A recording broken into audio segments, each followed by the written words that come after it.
Hello hi friends, ఎలా ఉన్నారండి? అందరూ బాగున్నారు కదా? మనం నిమ్మరసాన్ని యూజ్ చేసుకున్న తర్వాత నిమ్మ తొక్కల్ని పడేస్తూ ఉంటాం కదా, అలా పడేయకుండా ఇలా సాల్ట్ వేసి చూడండి. నిమ్మ తొక్క మీద చాలా అద్భుతంగా పనిచేస్తుంది. టిప్ అయితే పని కూడా ఈజీగా చేసేసుకోవచ్చు. మనం పూజ సామాగ్రిని క్లీన్ చేసుకోవాలంటే పితాంబరిని అలా యూజ్ చేస్తూ ఉంటాం కదండి. ఎటువంటివి యూజ్ చేయకుండా ఇలా ఒక్క నిమ్మ తొక్క మీద సాల్ట్ వేసి మనం ఇలా బ్రష్ చేసి కొంచెం రుద్దామంటే ఈజీగా క్లీన్ అయిపోతుందండి. ఎక్కువసేపు కష్టపడను కూడా అవసరం లేదు. జస్ట్ దానిపైన కొంచెం సాల్ట్ వేసేసి ఈ నిమ్మ తొక్కతో మనం ప్రెస్ చేసి రుద్దేశామంటే ఈజీగా దానిపైన ఉన్న జిడ్డు మరకలు కానీ లేకపోతే కలర్ కూడా చాలా బాగా చేంజ్ అవుతుంది. జస్ట్ మీకు తుడిచి చూపిస్తాను, చూసేయండి ఎంత పర్ఫెక్ట్గా మనకి రిజల్ట్ అయితే కనపడుతుందో. మొత్తం కూడా క్లీన్ చేసి మీకు చూపిస్తాను. ఎంత పర్ఫెక్ట్గా క్లీన్ అయిపోతుందో మీకే అర్థమైపోతుంది.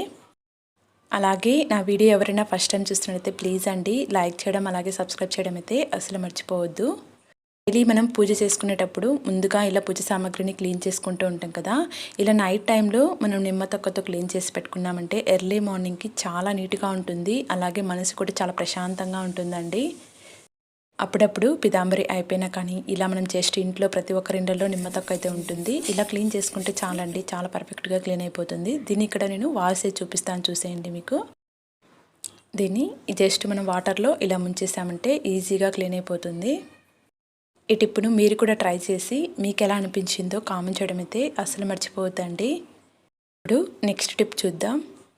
చపాతీ పిండి ఎక్కువగా ఉన్నప్పుడు ఇలా ఫ్రిడ్జ్లో పెట్టేసుకుంటూ ఉంటాం, బాక్స్లో పెట్టేసి. ఆ తర్వాత మనం చపాతీ చేయాలంటే కొంచెం టైట్గా అనిపిస్తుందండి. ఎర్లీ మార్నింగ్ టైం లేనప్పుడైతే ఇలా అయితే మీరు ట్రై చేసి చూడండి.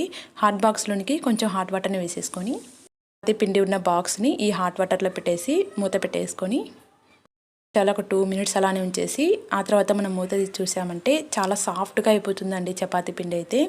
ఎర్లీ మార్నింగ్ లేసినప్పుడు హడావిడిగా లేకుండా ఇలా ఒక్కసారి మనం అలా పెట్టేసుకున్నామంటే చపాతీ పిండి చాలా సాఫ్ట్గా అయిపోతుంది. టిప్ నచ్చినట్టయితే లైక్ చేయడం అయితే అసలు మర్చిపోవద్దండి. ట్రై చేసి చూడండి, యూజ్ అవుతుంది అనుకుంటే.